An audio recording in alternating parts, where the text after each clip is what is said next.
Hello, critters. So you finished The Legend of Vox Machina and you're craving more, right? You think, I know, I'll go watch the original campaign. Excellent idea. Until you hit play on episode 1 and two things smack you in the face. The questionable sound quality and the 3 to 4 hour runtime. Yikes. Don't worry, we've got you. We're diving into the chaos so you don't have to. We'll sacrifice our ears and our evenings to bring you the recaps, highlights, and all of the behind-the-scene magic you crave. Welcome to Vox Rewatch. Because the past deserves a second look. With better audio. We're just a bunch of longtime friends and proud critters who love the chaos, the characters, and the wild ride of storytelling. Join us as we dive back into it all with lots of laughs, way too many theories, and probably some tears too. I'm Doug. I'm Connie. And I'm Eric. This podcast is part of Tabletop Tether, our nerdy little home for TTRPG content, deep dives, and unapologetic fan joy. Just so we're clear, Vox Rewatch is an unofficial fan podcast and isn't affiliated with or endorsed by Critical Role in any way. All right, friends, the second half of the Trial of the Take begins with Vox Machina's splinter team already in trouble.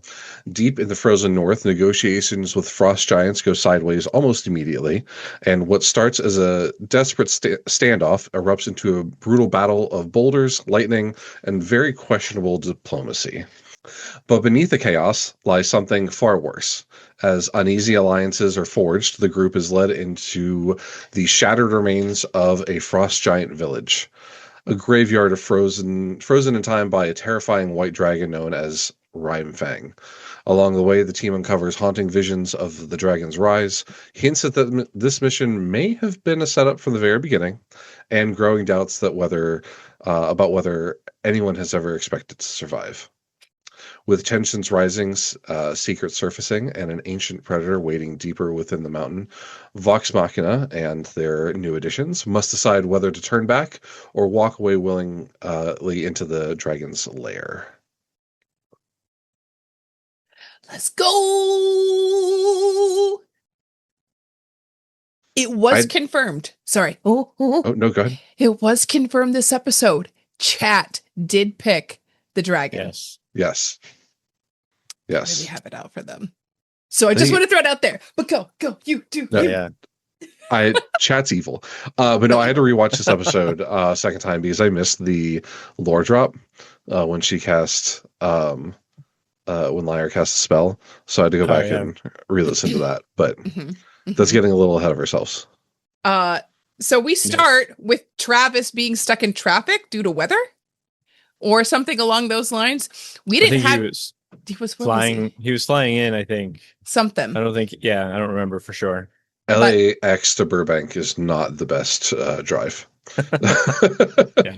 Never been, but I will take your word for it. Yeah, no.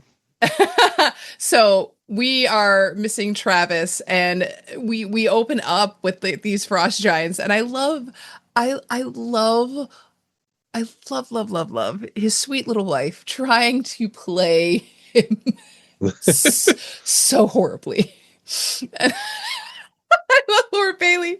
She's trying to talk to the frost giants and talk him down, and she's like, I gotta roll for him. It's a good thing that I'm his wife and I'm rolling for him, and it's really good that I rolled a 1.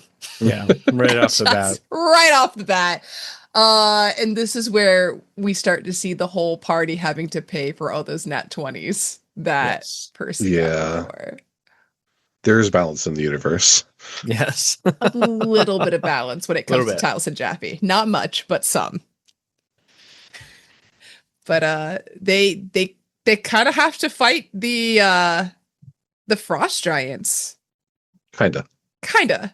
Yeah. Yeah, they jumped into the battle pretty quick. They did.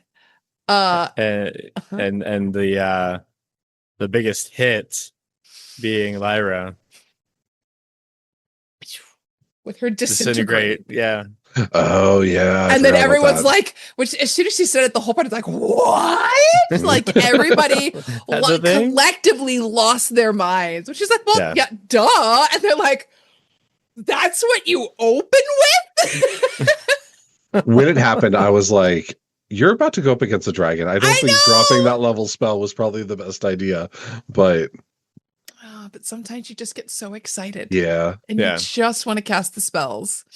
But it actually really worked out for her because of her wizard arcane recovery. Arcane Which recovery. we can talk about in a little bit. Yep. Mm-hmm. Yeah. But they go through the fight, and every time that Laurel tries to roll for Grog, it just gets worse. And then this is where we start to see like little dice goblin dragon Laura Bailey coming out. They're like, do you want to try mine? She's like, no, I'll ruin them too. I'll poison your dice. I can't do anything. And she's trying to roll her dice and Travis's dice, and nothing's working. And I feel that in my bones. I've just given up at this point. None of my dice roll well, so I've just given up. It doesn't work out. If none of my dice roll well, it's a problem. Do you know if any of your or all of your dice roll well? They're actually, I have actually. There is one dice at the very bottom of this that rolled a natural 1 and killed my very first character, and I've never rolled with it since. That's the only one that I know for sure that doesn't roll well. But it got put in a permanent timeout. Actually, no, it's this one. It escaped. Roll it. That is so. Roll it right now. Okay. Do it. 12. Okay, you survived your death saving throw. It's fine. I did barely. Speaking of death saving throws, we need to talk about death saving throws. This and the rules and whatnot. I have words when those come up because I observed things. Yeah. I noticed some things towards the end. I'm like, man should be dead, but we'll ignore that. Yeah.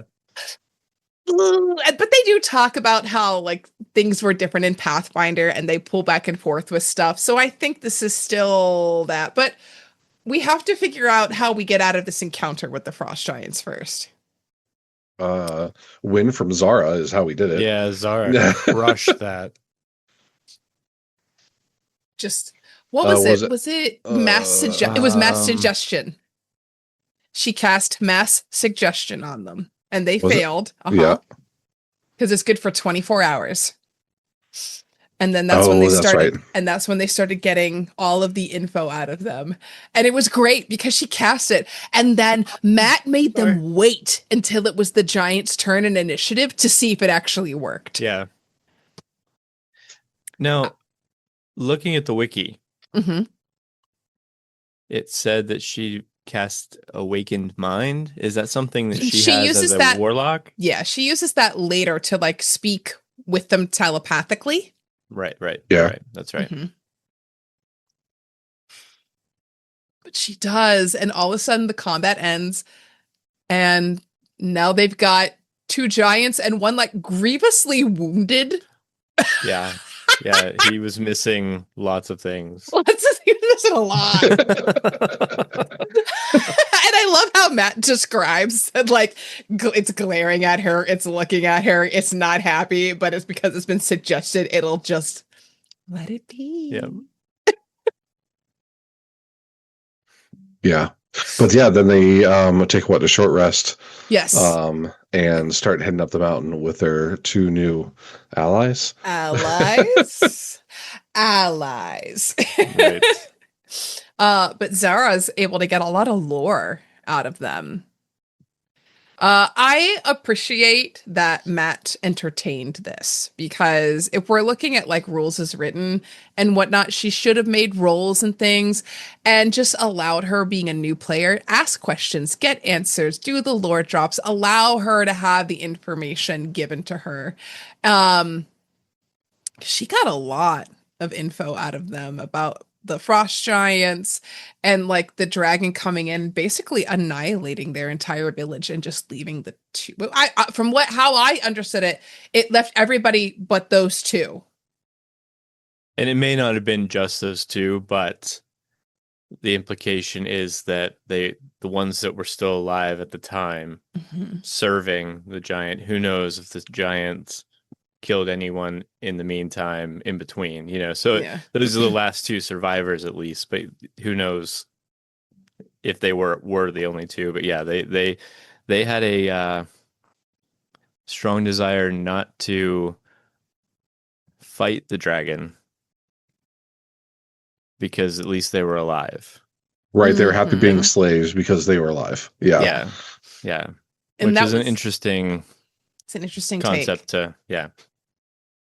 Interesting take. But they get to, I guess, like they're already in like the cave already, and now they're like going like deeper into it, right? Yes. And is that when Lyra cast Legend Lore? At some point, yeah. Uh-huh. Because that's the first time I've seen the spell, but Oh, I've you've never never seen it cast it? used. No, I've never cast it or never seen it used. I've So used it on a mythical weapon once as a cleric many years ago, but I feel like it's such a rarely used spell. yeah, because any wizard I've ever played or seen played, everyone always picks the either like heavy utility in Mhm. like adventuring or damage spells. Like those are the Mhm. spells that they take. No one takes the fun like I'm going to learn about what happened centuries ago Mhm. spells. Yeah. I think that's what makes her such a fun player is the way that she plays Lyra. Everything that her character does surprises you in the best way possible. Mm-hmm. Yeah. So, do you recall the exact lore that she got since you said you had to watch the episode twice back, Eric? I mean, she learned about the dragon, how it came. I mean, she cast it specifically about Rimefang. Mm-hmm. So she learned about how Rimefang like was born, was hunted, and kind of came to be. And it sounds like the poor dragon has been hunted so many times. So many times. Yeah. But yeah, sounds like the dragon's been through a lot, and probably reasons why the dragon is the way that they are. Yeah. Even though Matt makes it pretty clear, like metallic dragons are good, chromatic dragons are evil, and there's Mhm. no really changing that Mm-hmm. as far as the lore of the world goes. So Yeah. Was it right after the legend lore? Is that when they started to realize that they had likely been set up? Yeah. Or was it a little? yeah, Mm-hmm. It was Lyra determined that there was another group. And then with I think it was a intelligence or history check separate that Mm-hmm. she remembered seeing the contract 8 or 9 months before Yeah. for another party of seasoned adventurers. Seasoned. He Yes. stressed how Yes. prepared they Yeah. were. Yeah. And I love how like Percy responded to that. He's like, okay, and we're capable as well. We're still hunting a dragon. This doesn't change anything. We're still going after a dragon. This changes nothing. It changes nothing. Like I love how he just took that news where it could have been the like kind of thing again of like Yeah. showing Vox Machina. You're not ready for this. Like guys, you're in over your heads. And he's like, fuck it, we ball. Let's go, guys. Like we're already here. We're gonna leave. We're gonna leave. No, we're already here. Like it's so Percy. And Percy has a couple of things in this fight specifically that are so Percy that I love so much. And like this was the first, like, that's so Percy. Of course he would say that. It changes nothing. We're here. Yeah. Yeah. Oh. during a short Very- rest, is it when he made the object that comes into Yes. play later? The holy hand grenade? Yeah. Holy hand grenade. That's what he calls Did he- it. Did he make that? He already at had the made beginning it. of this? I thought he already made it. Yeah. Okay, I thought okay. so. But this is when they decided they start coming up with like an idea a little bit, like loose plans of like what do we do like when we get to the dragon. Isn't this when they start talking a little bit about what they might Little want to bit, do?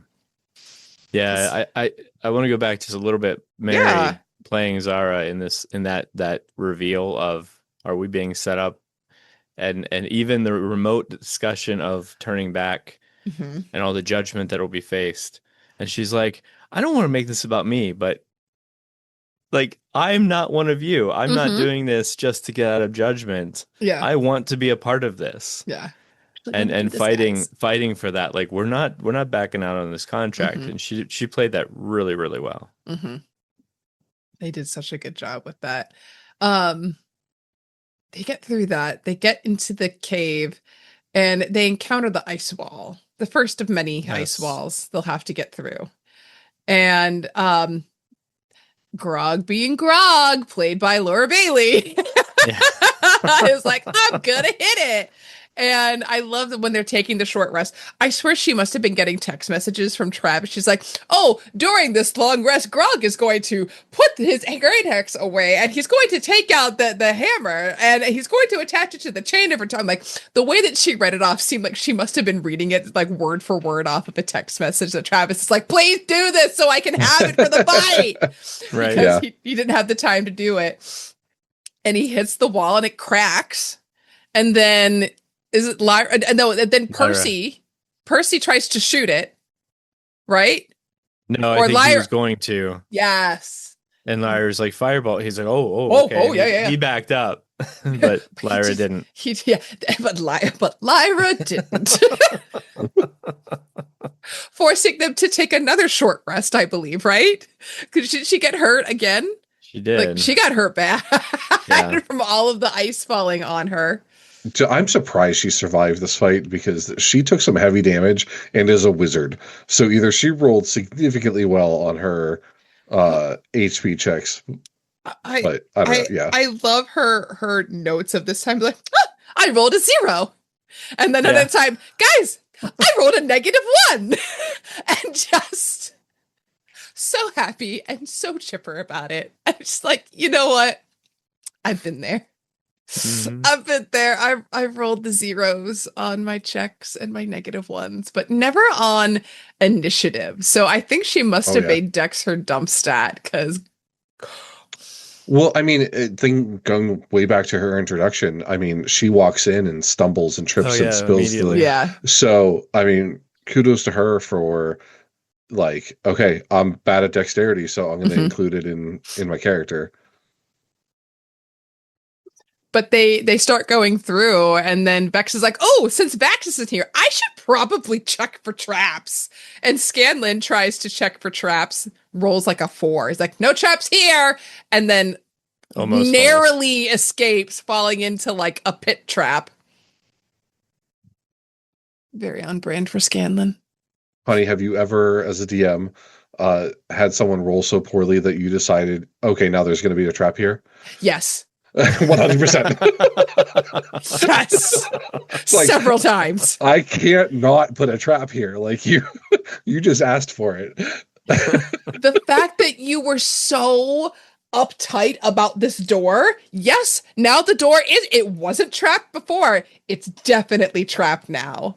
It's usually not pit traps, but it's things being on doors or the door was opened. It's definitely not now. Oh, and you broke through 2 thieves' toolkits trying to break it open? Yeah, oh, sorry. You should have just opened the door instead of doing all of these checks, and then you might have gotten through. I don't do that all the time. I don't do it all the time. I will say that, players, please, I don't do it all the time, but every once in a while, oh, it's good. Yeah. You're not helping my I'm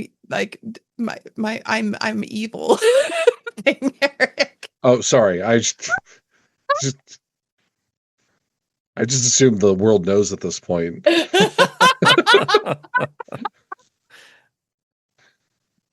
I do have to tell you guys later off stream about, you have the evil things happen, but you allow the great things to happen with the horse. Did it? I saw a video. Yeah. Yeah, that's fantastic. All right, I'll say it now. I can edit it out if we decide to. All right, Doug. Tales from the table. Ready? Let's go. We just finished having the funeral for the player character that had passed away. And I was like, we can't end the game like another game being heavy. So I was like, we're going to have a really fun encounter with phase spiders. Their ethereal jaunt back and forth. Whop, whop, whop. They didn't roll high enough to sense them. So they ambushed the cart and the horse was first. Attacked the horse. Seems like a thing a spider would do. Here's a yummy big draft horse. Let me bite it. Yeah. Well, they were very upset that I attacked the horse. And the rogue in the back also, one, big fear of spiders. So this is their worst nightmare. Also is screaming out, I paid so much money for this horse.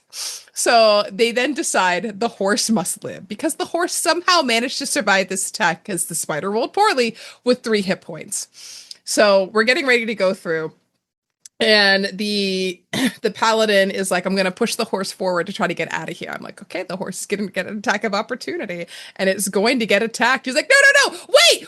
As I described, like the spider, because the spider landed a hit. He's like, I use my roll the tide ability and give the horse temporary hit points. The horse died in front of them, is risen back up like Jesus. And now the horse again has like 10 temporary hit points. So now they're like, it's God horse. It's God horse.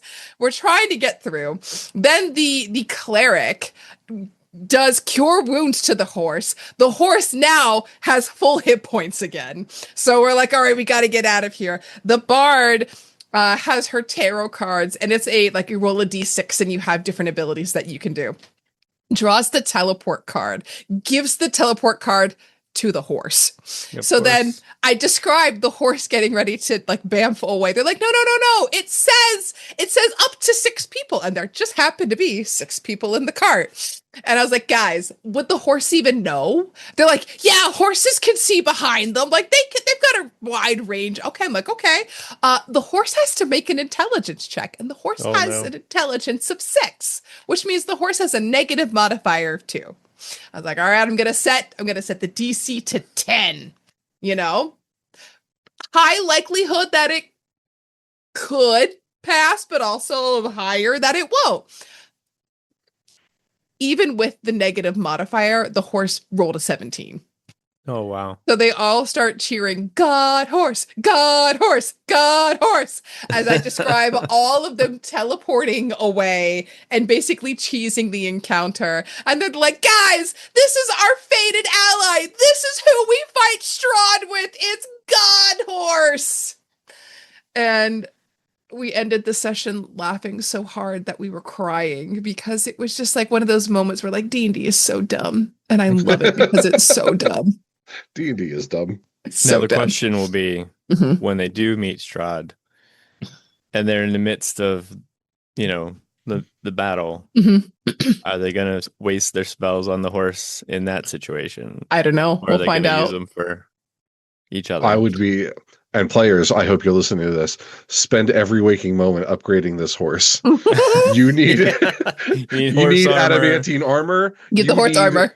You need lasers. You need We were joking. They were like, guys, is the horse actually the new player character's character? Are they actually a horse? And they're like, you know what? And then Julia's like, you got me, guys. I'm the horse. He's not. Suddenly turns into a centaur. Yeah, right. And then we were joking that the horse was actually a druid in wild shape the entire time. Like, it was so good. I'm sorry. It was so good. It was one of my favorite moments with this table so far, for hilarity's sake. But that's awesome. And that's Tales from the Table, brought to you by, I don't know. I got nothing. By us. By Tabletop Tether. By Tabletop Tether. Insert sponsor here. I'm going to put our logo. Sponsors, DM, Tabletop Tether. Yeah. I'm going to put our logo in your hands, and it's just going to like rotate while you're holding it. Tabletop Tether, where you can get all your tabletop tethers. Where you can tether all of your tabletops. There's Tabletop Table that just came out. Have you guys seen those? No. Just as a Kickstarter for this thing that goes on top of your dining room table. I have seen those. They're actually maybe 6 really cool. inches. Yeah, it looks really cool. But I'm like, my name. Tabletop Tether. When we go to PAX Unplugged, they were there last year. We, as Tabletop Tether, tether ourselves to the tabletop table. It's gonna be great. How much tabletop tether can tabletop tether? I have not been drinking tonight, I promise. Guys, how many tables can a tabletop tether if a tabletop tether could table? No, sorry. Lost it. Spoiler alert. That clip to make the reel. December 4th through however long it goes. I think it's 4th, 5th, 6th, and 7th. Yeah. We're going to be at PAX Unplugged. Woo-hoo! Can't wait. You heard it here first. Live. Yeah, if you're going to be in the Pittsburgh area, I'm probably not as tabled. I'm not going as business, but I'm going to be walking around TechnoShowCon. So TechnoShowCon was my first con I ever went to. And I cosplayed as Victoria from Helsing. Is it still at the Marriott Hotel in Cranberry? No. It's at the David L. Lawrence Convention Center. Oh, it's gotten much bigger. I mean, I went to TechnoShowCon in 2004. So July 23rd through 26th. Oh. So you may have fresh off the press tabletop tether. I where? could walk around. Guys, I actually can digitize shit now. I'll show you pictures. I made stuff look good. Woohoo! Don't ask me how I made it work. I'm still in shock myself, but I did it. This episode is off the rails. This episode is brought to you in partnership with Fireside Embroidery, for all of your embroidery and heat pressing needs. There you go. First sponsor. That's I gotta tell Mike and Gary. Please. Oh no! I bankrupted us. Okay. Back to the episode. Back to the episode. We're talking about Critical Role. They've got Doug? Oh no, go ahead. They've got a couple more walls and traps and things to go through. And it's kind of laid out by the fact that the frost giants don't want to go any further. Mm-hmm. Yeah, there's a moment where they stop. They see they can hear, I think they hear the dragon first. Mm-hmm. And a couple of them kind of sneak up to see, but it knows they're there and calls them out.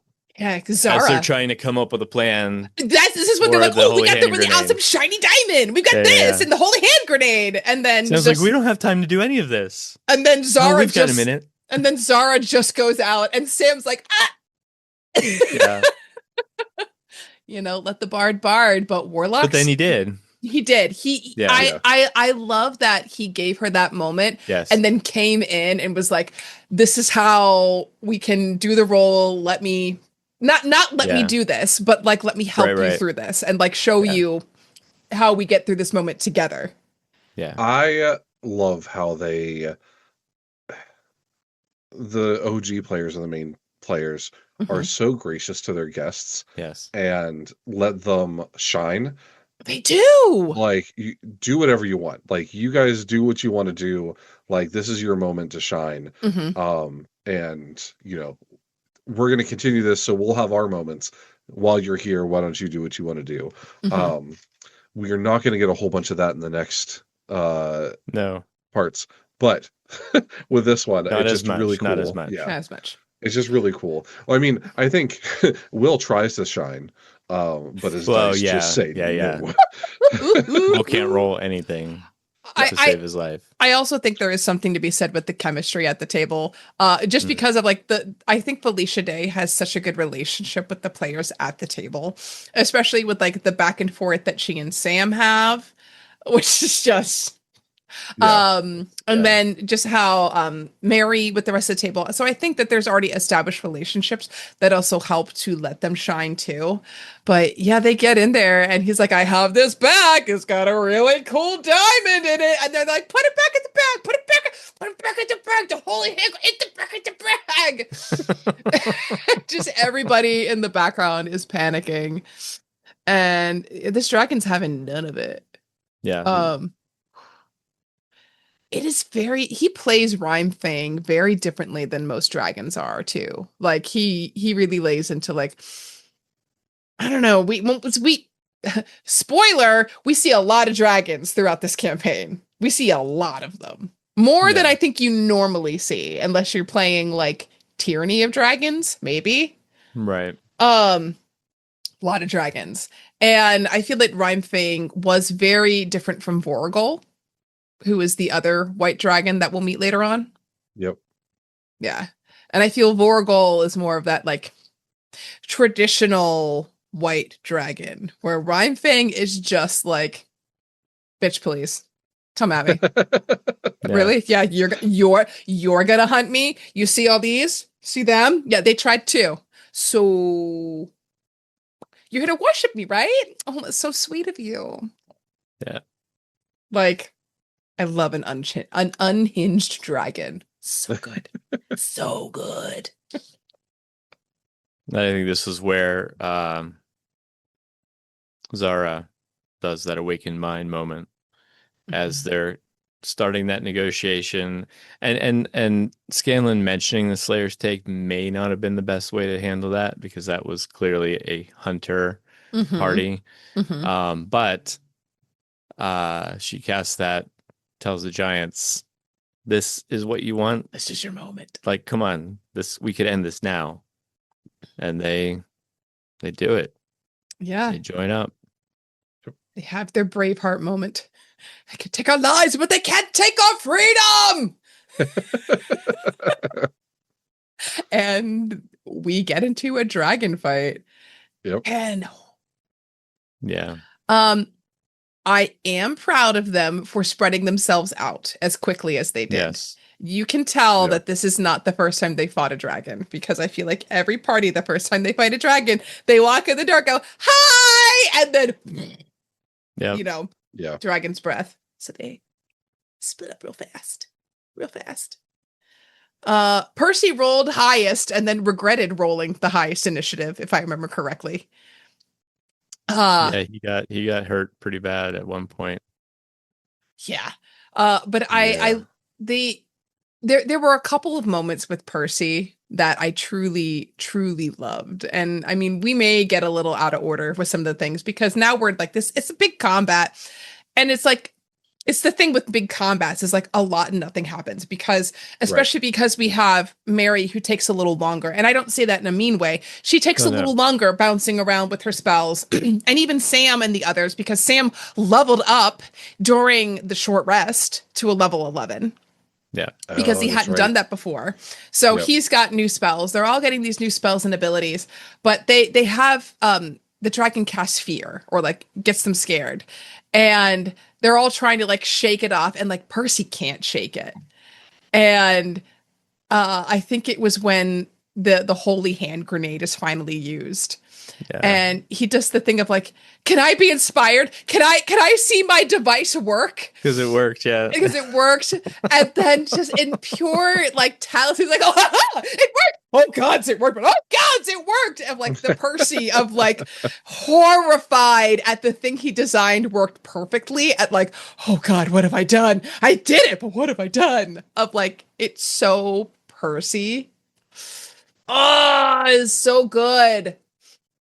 And but, that explosion ended up hitting Scanlan Whoops! and Grog. Down Scanlan. At least. Wasn't there someone else?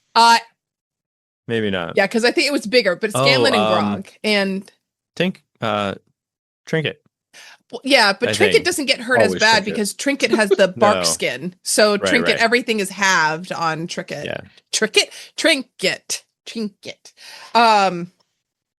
But this is when we get into that like loosey-goosey death save thing, where Scanlan starts getting stomped on. Well, he gets hurt bad, and then the dragon attacks and downs it, and then continues to take its turns. Yeah. So, Eric, care to share your opinions on this? Because you and I are thinking the same thing. Listen, when a player is unconscious and gets hit, they take double death saves. Yeah, it's an auto crit. Yeah, So yeah, Scanlan So- should have died. it should be dead. That, Same with Taliesin later. that's Although actu- I don't necessarily know that Taliesin, he should have lost 2 death saves. He might have been on his last one. Oh, but then he rolled. then he failed one. He should have died. Yeah, so also Taliesin should be dead. Yeah. That is actually how I had my first ever player death. was they were knocked unconscious, and then a player, they dropped a hooded lantern, and the hooded lantern went up in flames and fireballed and took them out. They were hoping just to take out the monster, and it took out the monster, took them out and down to the rest of the party. They were all making death saves. It was a there was a TPK basically, because all the players were making death saves, and 2 players actually died and had to make deals with the devil to get out of it. Whoops. Good times. Whoops. But yeah, that actually up until this most recent campaign, that is how I've had players go down is oh, you're unconscious. Oh god, I'm not beating the evil DM. It's here to stay. Yeah, it's done. Yeah. But the thing that I love is when Sam describes going down, I don't know if you got to watch this, Doug. His face was so funny. He just takes his little Sharpie, his little marker, and it's just a big motions marking it off and laughing, and just like everyone else is screaming and having like the worst time, and he's just laughing. But when it's flipped and now he's the one awake watching Taliesin go down, he's like, oh my god, like he's panicking about everybody except for himself because he should have died. But now when Taliesin is in the same thing, getting stomped by the dragon. Yeah. It was real bad. It was real bad. My favorite moment. Oh, go ahead. Ooh, Go ahead. Go. You go. Go. Favorite moment of this fight. Very beginning when Sam is Sam. I guess not Sam. Scanlan has an alter ego. This is the first time it came up. Yes. Yeah. Yes. Is Burt Reynolds. Yes. So pre-stream, apparently he walked into a prison, I think, to negotiate someone's release. Put his finger over his lip and convinced them that he was Burt Reynolds and that they should let them go, and it worked. Rolled a natural 20 or something. So his ultimate personality for Scanlan is Burt Reynolds. Favorite line is, "You'll leave when Burt Reynolds says you'll leave." And oh yes, the hand. Yeah, the Bigby's hand when the dragon tries to fly away. Which is absolutely fantastic. Like that is Burt Reynolds will make a return triumphantly later in the show, but yes, it's the first time we truly saw Burt Reynolds. It was so good. That was awesome. It was so good. I think Lyra, she has these big spells, and she does end up doing disintegrate again. On the wing. Yeah, and the dragon legendary save, whatever, but still does 40 damage.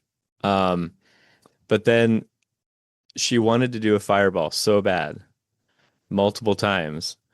And Travis goes, "Oh, you care about us? Like you're worried about the rest of the party?" I thought that was the best line of the actual players. Because in their experience, fireballs hurt everybody. Yeah. With no discrimination. She was so big on like how far away are they, especially after Taliesin went down, of not wanting to hit him. Is he more than 10 feet away? Is he more she was so like on that, because we had like the conjure barrage accidentally hit people. Like there was a lot of accidental hits from the party, but just because it was such like a crazy, like the dragon had 3/4 cover for a lot of the fight with where it was like situated in the cave or the lair, and people are doing their best, and like just everyone's getting hit, and not because it was, you're right, it was the difference of like they weren't trying, it was just the circumstance they were put in, and for her to be like, I really want a fireball, and they're like, just do it, she's like, but I don't, like the restraint that she had. Yes.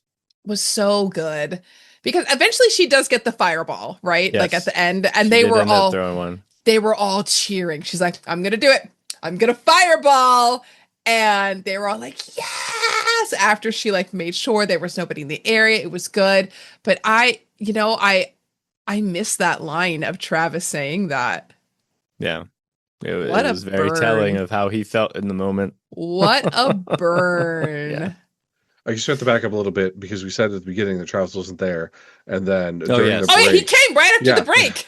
Yeah, he was back after so the break. we took a break right before the dragon fight, and Travis must have arrived at that point and joined the fray. Came back. I love Travis's kill. So at one point, Oh yeah. the giant that got disintegrated in the first fight, Yes. very quickly was taken out by the Yeah, Yes. it didn't by last long. Rimefang. Yeah. The second giant Mhm. was on their side until someone accidentally hit him and realized, oh wait, I'm on the wrong side, and didn't actually get a chance to, but Matt described him as turning on the party, realizing that he had made a mistake and allied himself with the Mhm. wrong party. But Travis's final attack on him, on that giant, was fantastic. And definitely is, in Connie's wheelhouse of gore being yes. described, because Matt did such a good job describing that. Nice. so good. You think of me with gold? Oh my! Oh.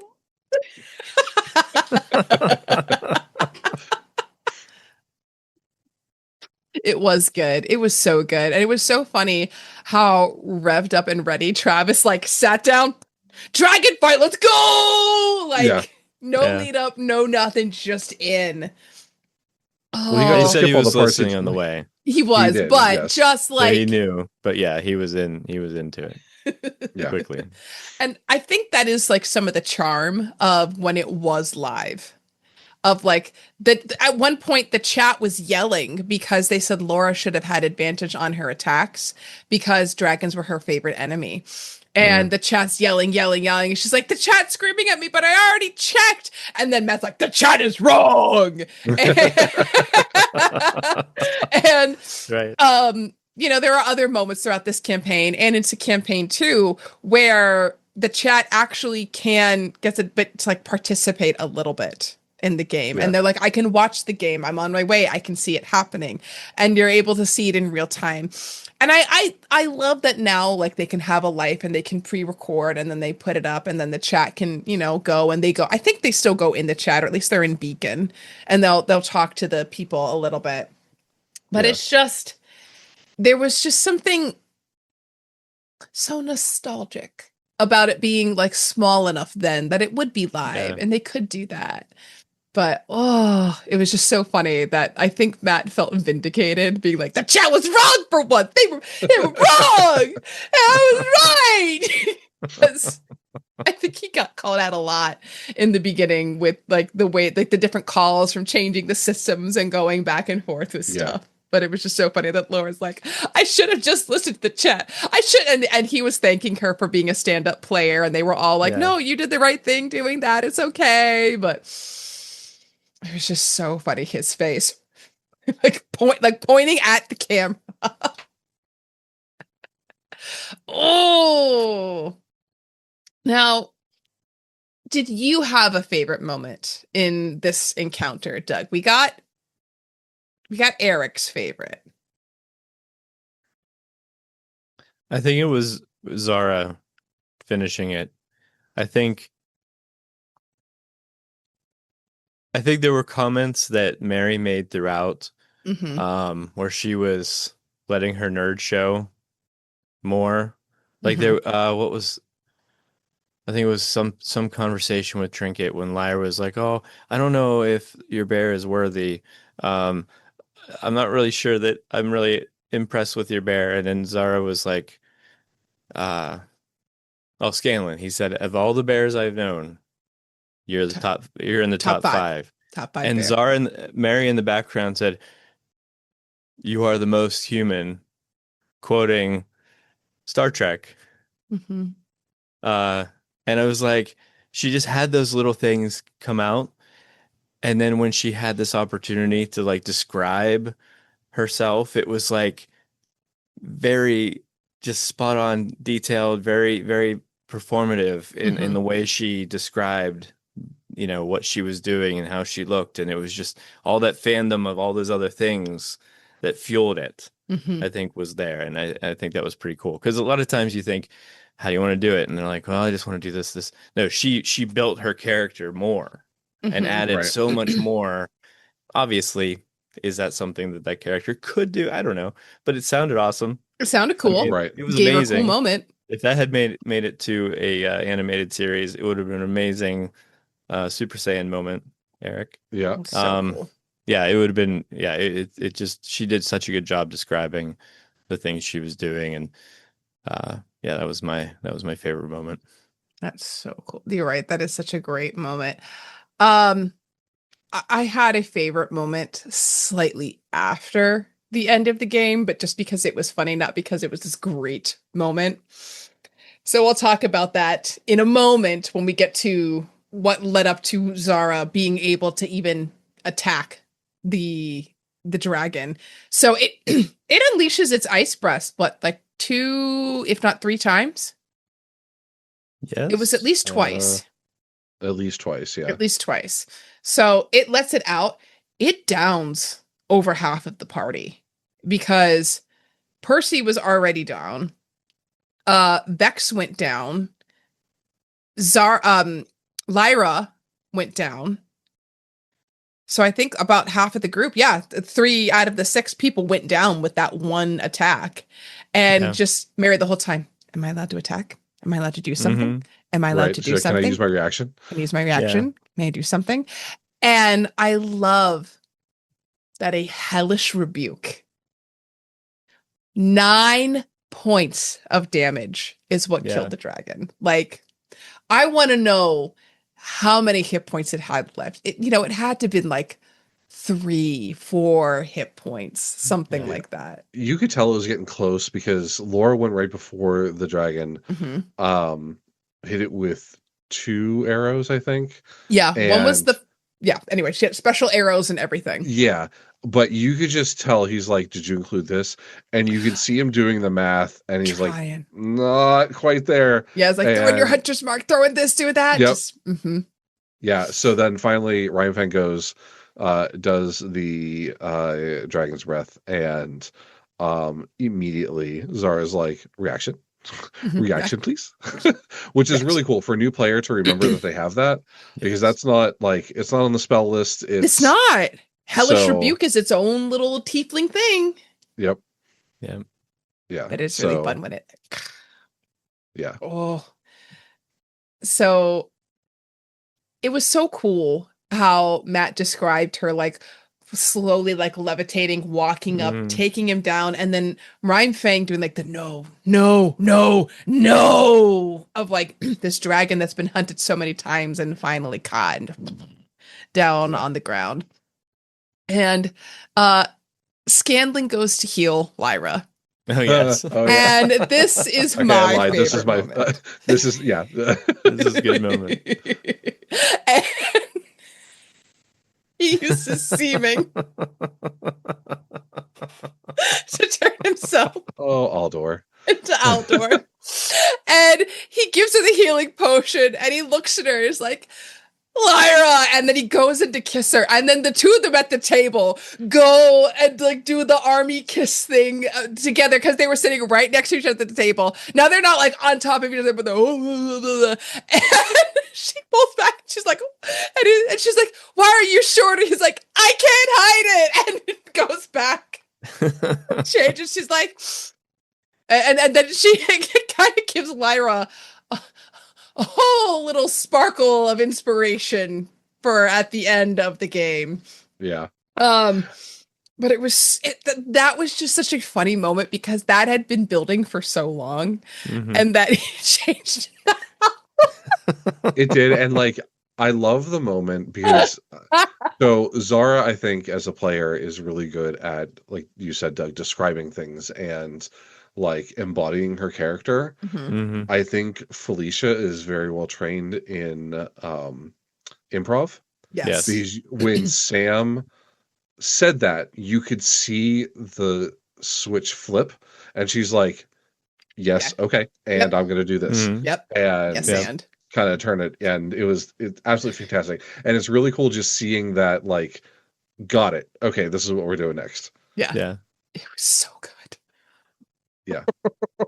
I hate to say that was my favorite moment of the fight because it wasn't, but it was my favorite part right directly afterwards related to the fight. It was just so, and it was just because of the payoff. But I would have to agree, Yeah. Zhara using the Hellish Rebuke is my favorite of the fight. Followed closely behind Percy just being like, it worked. Moment. But, I love when you have like two players at your table that are able just to go back and forth like that. Oh, it's so good.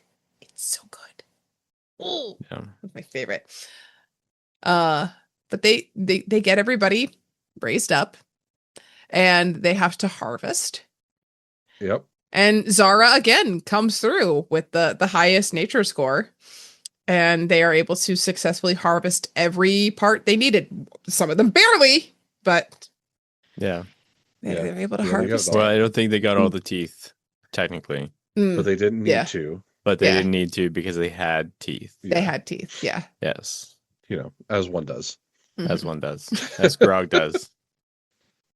If you need dragon parts, Grog Strongjaw is the man to see. That's what he should do. Forget boot making. He should start his own dragon part emporium. What he needs to do. Oh, if you look in here, I'm sure I've got some kind of dragon bits in my. Oh, I had a frost giant tooth for a while, but then we got rid of it. Oh, we also did have a dragon dick. Oh, dragon teeth! We do have dragon teeth! Those pale in comparison to what you said right before that. Yeah, nobody's paying attention to your dragon teeth anymore. I didn't do the collecting. I just had, and I actually had a bag of colding. So we had what the group had too. To be fair, if you had it in your bag, then you did the collecting. No, I didn't. You didn't I do was the the harvesting. Didn't do the harvesting, but you definitely. But you're definitely collecting it.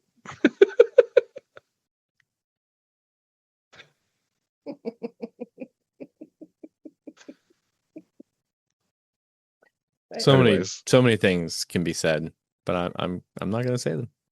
I'm not going to do it. It's probably safe. We want to post this on the internet, I think. Dragon teeth. Yeah, the first thought I had, you don't want to. Yeah, I'll tell you off. Vox Rewatch After Dark. That's the Patreon exclusive. That's right there. That's the Patreon shit. Oh my god, Vox Rewatch. Oh my gosh, my immediate thought was, we could do an OnlyFans page of. Okay, no, but for real, I love when people do OnlyFans in the ridiculous way. There's a YouTuber named Bernadette Banner. Okay, she does historical garment making. Okay, where she hand sews everything.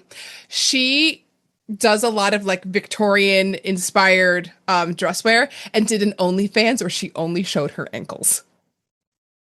I mean, I believe you told us about this, yeah. And she was in like the top 5% of earners on OnlyFans, showing only her ankles.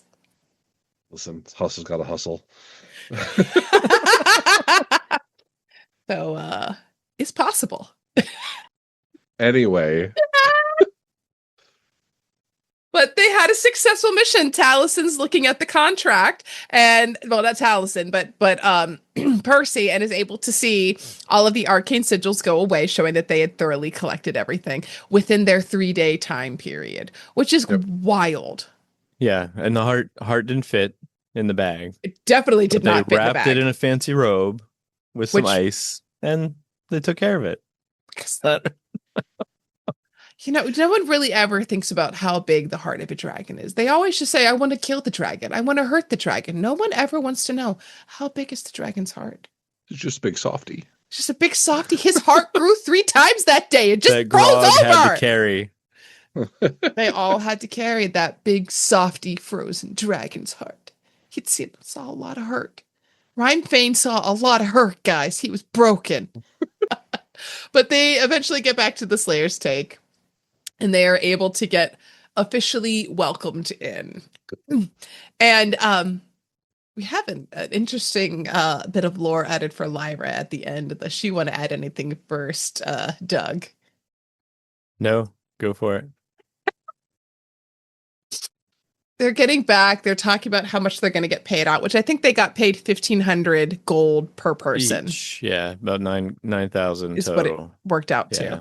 And Lyra goes, well, I think I figured out something from because they're like, if we do any other adventures, Lyra has to be the leader. Nobody else, or we won't do it. And Lyra's like, yeah, no, I kindly decline. I have things I need to do. And she goes, I think between our kiss today, our kiss that we had, Scanlan, I learned something. I'm not experienced enough for Aldor. I'm going to go into the district and spread my wings, quote unquote, in that area. Yep. And then I'll come back to Aldor and he will love me better. To which she's like, no, that's not what you were supposed to take away from this, Lyra. Love it. I love Felicia Day for that. Oh, Lyra. See, guys, that's why we've devolved like this, because that's how Lyra basically finished the episode. Oh, yeah. Essentially. I mean, is there anything else worth that happened after that? Not really. They got officially taken into the Slayer's take. But every time I hear the Slayer's take, spoiler warning, spoiler warning, spoiler warning, I keep thinking of the Slayer's cake. Oh, yeah. No. I don't know why. It just with Pike and the Slayer's cake, it just like every time I hear Slayer's cake, I'm like, oh yeah, Slayer's cake. That's not the same thing, but it kind of is. Stick around to find out what the Slayer's cake is. Yes. You'll have to stick around for like 80 more episodes. Is that all? But, well, it's time skip. It's time skip stuff when Slayer's cake happens. Yeah. Right? We're a bunch of fun, so it's not going to be hard to stick around. If you stick through this episode, guys, you can stick through anything. If we have any fans left. We have all of the fans. We have only our fans left. Connie, back from your camera just a little bit. You might be a little too aggressive. We're up to 80 followers, by the way. Nice. 80 whole followers. Well, thanks, guys. Thanks for following. For following us. We love you too. We do. Say hi in the 80 comments. 80 times over. Chat with us in the comments. Ask us questions. We can do more tabletop takes. What do we call that? Tabletop takes. I love that. Tabletop tethers, tabletop takes. Uh-oh. Playing from our tabletop table. I'm not saying that tongue twister anymore. Tabletops togethers. Tabletop tethers, tabletop tapes while they table talk together. Wow. We're not sponsored by anybody, by the way. Just us. We are sponsored by us. But if the people want to help sponsor us, where can they find us, Eric? I think I've said it way too many times this time, but anywhere. Tabletop tether. What they said. You can find us on Twitter, Facebook, TikTok, Instagram, the YouTube, the email. Points if you know that reference. But yeah, everywhere tabletop tether. Join the conversation. Like Doug said, how about comment on this video on YouTube? Tell us what's in your bag of holding. What is in your bag of holding? I think that needs to be our first episode of Tabletop After Dark, is what is in your bag of holding. It's like, what's in your purse? All the YouTube videos, what's in your purse? But way worse. Guys, you can only hide your war crimes for so long.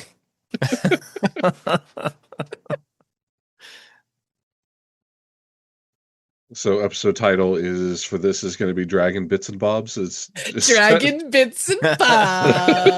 I love it. Next week, guys, we leave the teens and we go into the 20s. That's right.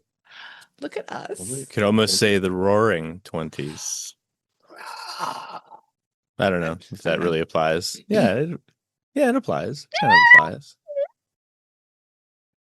And we finally Spoiler get to alert. see some new guests make appearances. Shake up the table a little bit, see what happens. What is episode 20 called? Do we all need to furiously Google I at think the it's same just- time? No, it's really Trials easy. to take part It's 3. Yeah. It's Yeah, really simple. Electric Boogaloo, guys. Yeah.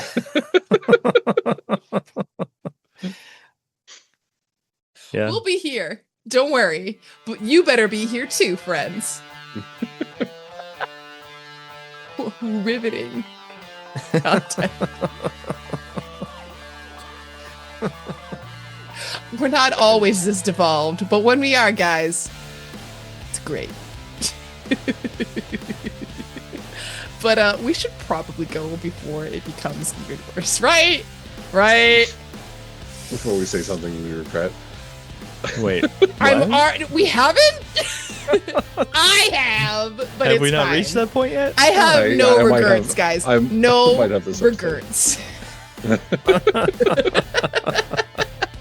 All right, friends, we're out. Peace, love, and little donuts. Vox Rewatch is an unofficial fan podcast and is not approved or endorsed in any way by Critical Role. Critical Role and all related content are owned by Critical Role Productions. This podcast is for non-commercial, transformative use, created under Critical Role's fan content policy. For more info, visit critroll.com.